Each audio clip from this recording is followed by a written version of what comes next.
While Malacanang may have been wary of promoting such street designs during the campaign period, with the elections already over, May 28, Friday, is our Araw ng Watawat ng Pilipinas, and we appeal to you to wear and show our national colors proudly.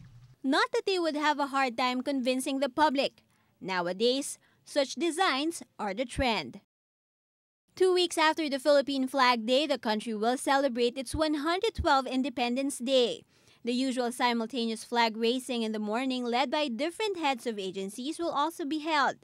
But unlike last year, when the celebration set aside the usual expensive parades, there will even be fireworks. Activities that, all in all, will cost the government a whopping 10 million pesos. We had the Mega Jobs Fair, hindi lamang sa Luneta, but all over the country. Nawala yung parada for about 2 years because we were focusing on these major programs. This year's celebration is the last Independence Day of Mrs. Arroyo as President of the Philippines.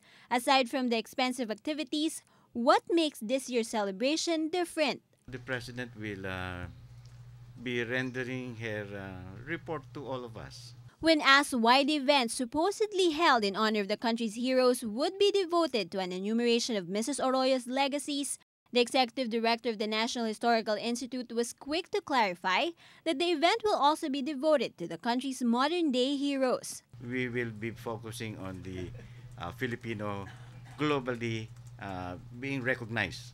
For example, si Mr. Peña Florida, Manny Pacquiao, for one. While history could be the only judge of whether or not the outgoing president will also be included in the roster of the country's modern-day heroes, Mrs. Arroyo has no doubt Filipino workers are already included in this list. She even gave them a tribute during this year's EDSA People Power Anniversary. Today's EDSA, we troop again this stretch of highway as a testament to the quiet heroism of the ordinary Filipino, the commuter who travels the MRT or the LRT every day to and from work, to and from school. That's why there will be free LRT and MRT rides in the morning and afternoon of June 12. This way, Filipino workers will not only be given small tokens for their hard work, they will also be given the chance to participate in the celebration dedicated for them. Romag Salud, RPN News.